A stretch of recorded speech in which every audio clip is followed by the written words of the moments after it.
e do que acontece com aqueles que não escutam a voz de Deus. Primeiro, verso 8, ele diz: quem cava um poço cairá nele.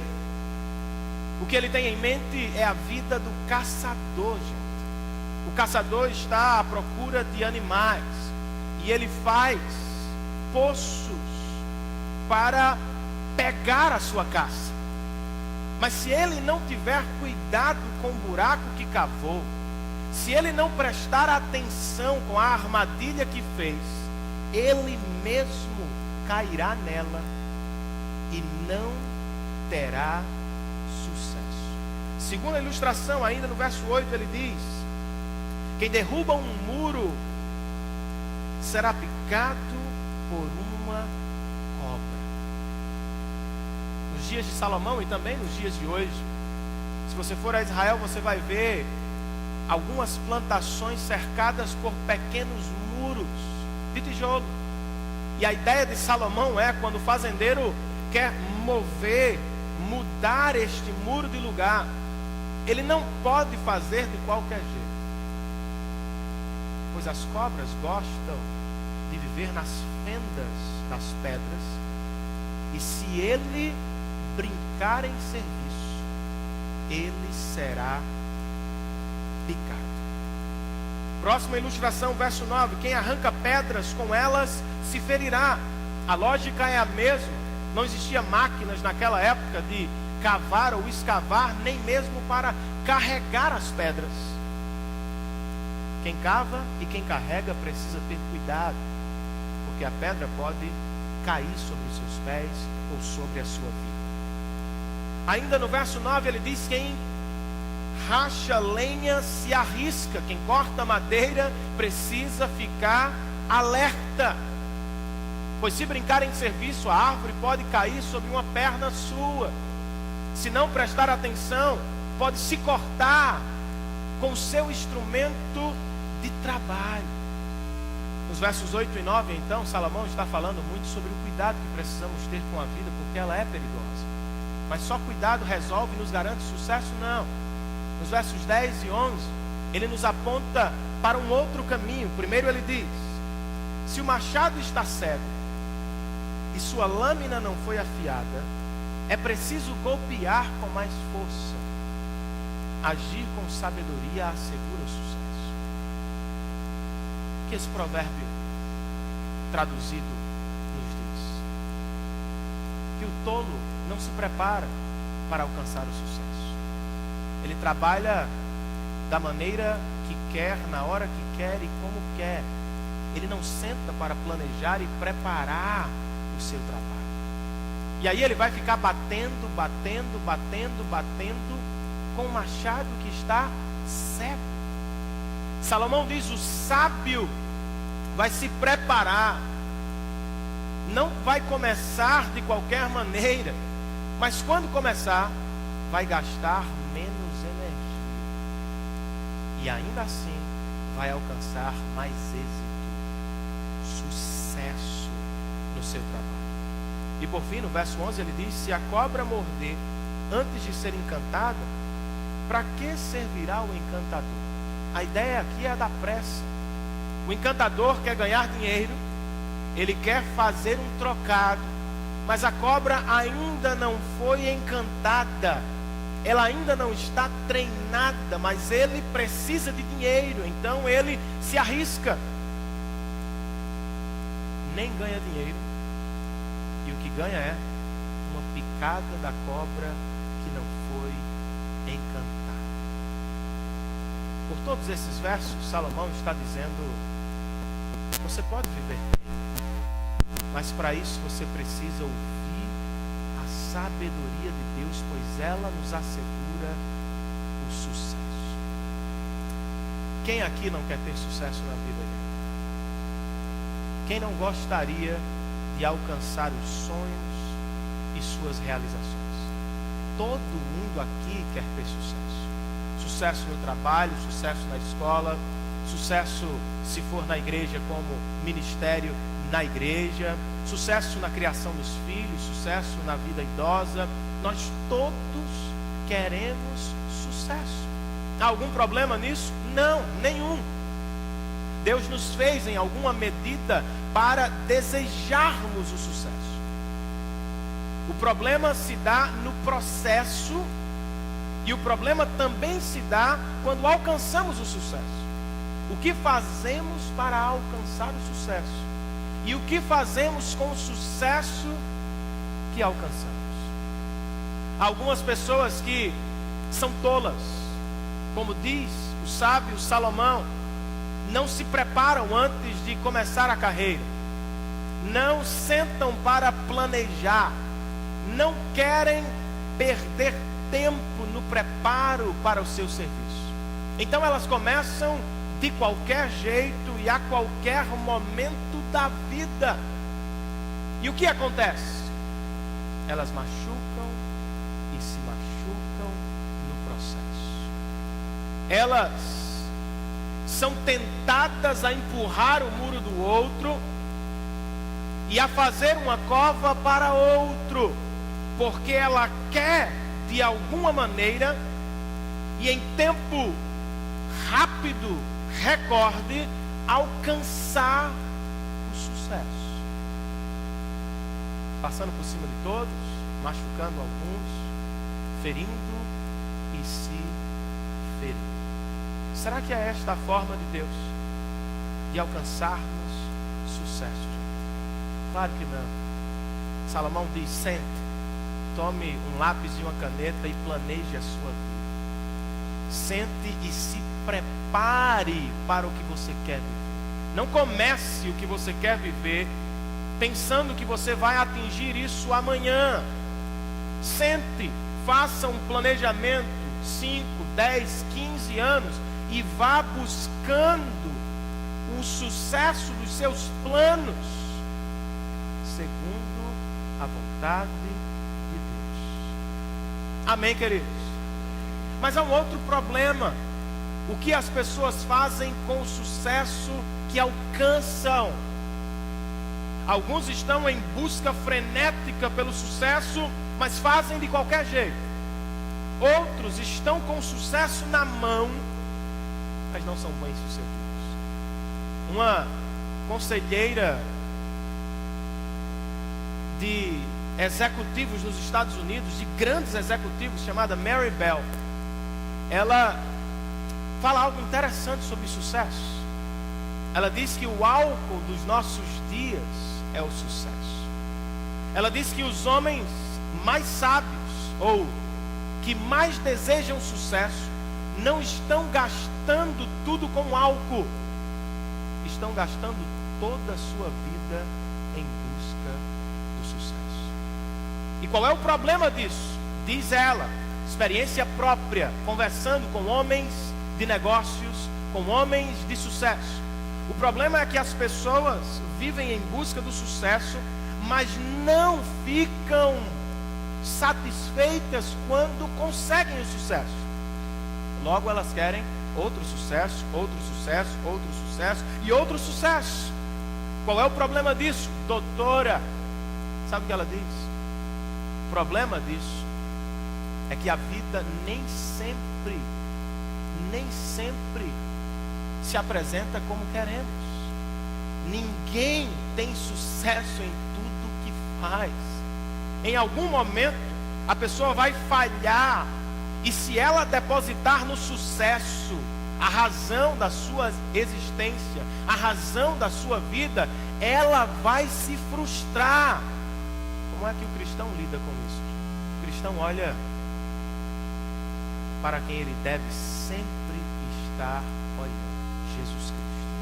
A fixação, diz Timothy Keller, do nosso coração pelo desejo de realização e de sucesso só será quebrada. O ídolo do nosso coração só será quebrado quando olharmos para Jesus e entendermos que tudo o que precisamos já foi feito por Ele. Qual é a implicação prática disso, gente? Eu sou um cristão e eu busco sucesso no que faço. terei sucesso em muitas coisas que faço, mas eu não vou esperar do sucesso a razão da minha alegria, ou fazer do sucesso a fonte do meu prazer. Não!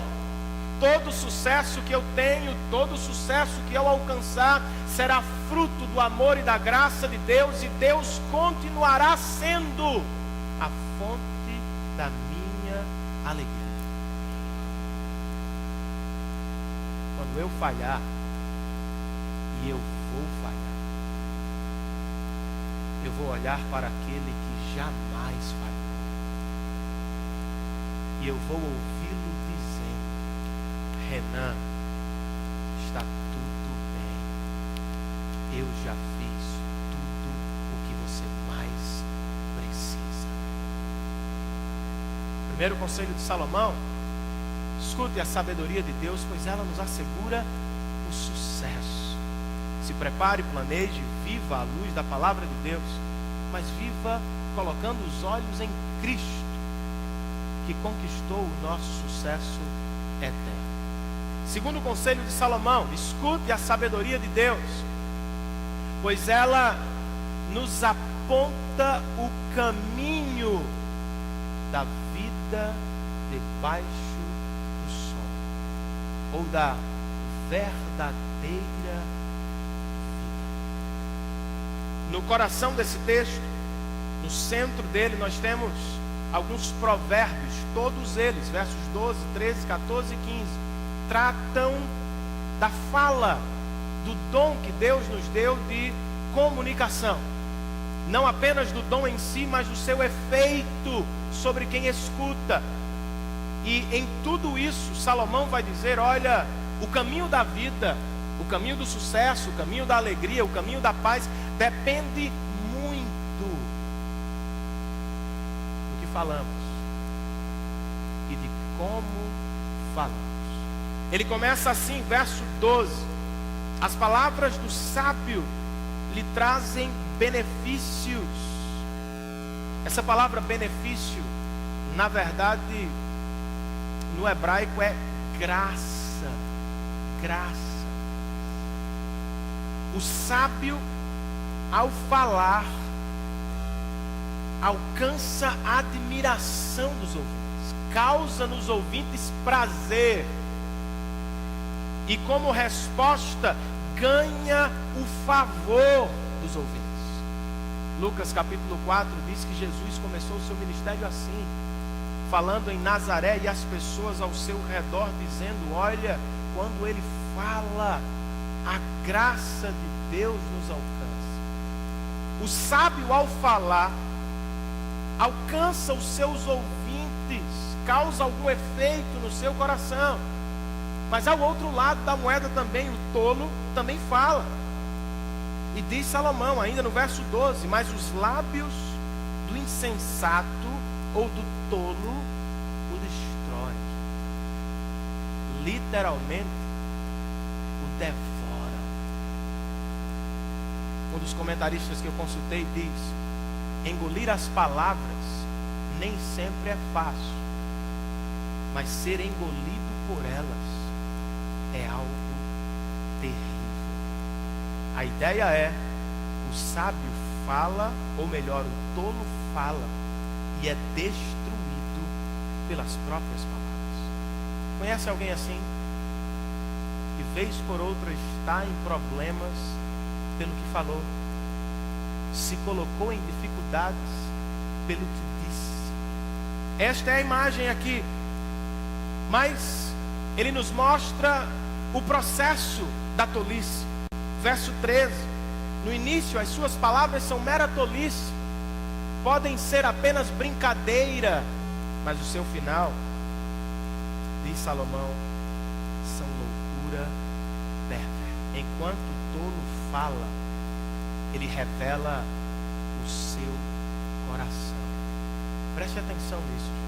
Muitas vezes nós revelamos quem somos pelo conteúdo da nossa vida. Salomão está dizendo: no começo pode ser brincadeira, mas se o tolo insiste, ele revela quem ele é e quem ele é. Ele é um louco, pecador, pervertido pelo pecado que nele habita. Salomão diz que ele é tão tolo que pensa que pode controlar o tempo. Verso 14: embora o tolo fale sem parar, ninguém sabe o que está para vir.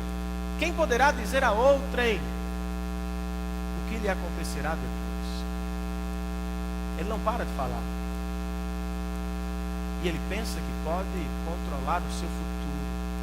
Ele adianta fechamentos, ele adianta conversas, ele adianta projetos, e ele pensa que está sempre no controle de tudo. Salomão já nos disse: Deus é o Senhor do tempo, jamais o homem terá o controle do tempo. Ele fala tanto, diz Salomão, verso 15: o trabalho do tolo, ou ele fala tanto que o deixa tão exausto que ele nem consegue achar o caminho. Ele fala tanto, mas não produz nada. O resultado de sua vida é cansaço no muito falar e se achar perdido no caminho da vida. Ele não sabe sequer voltar para casa, ele não consegue discernir as coisas mais básicas da vida. A imagem é de alguém triste, de alguém que fala sem parar e não chega a lugar algum. Todos nós queremos estar no caminho certo. Amém? Sabemos que o caminho de Deus é o caminho certo. Concordamos com Ele, aceitamos o caminho, mas nem sempre estamos no caminho. Por que será, queridos? Porque isso é um milagre. Você pode estar aqui há semanas ouvindo a palavra, acenando com a cabeça e dizendo: eu creio, eu concordo, eu quero, mas não está vivendo o caminho de Deus. Por que não? Porque, segundo Salomão, o coração do homem é habitado por loucura perversa. O coração do homem é habitado pelo desejo de ser Deus, Ele mesmo. E isso não é com você, nem apenas comigo. Desde a criação, quando o homem ouviu a tentação e caiu nela, que ele passou a ser habitado por esta praga chamada pecado, que em última análise insiste em colocar o homem no lugar de Deus. Todo o problema começou com a sabedoria. Deus disse: não comam desta árvore e vocês viverão. Se comerem, vocês morrerão. A serpente disse: comam e vocês saberão tudo, e vocês serão como Deus.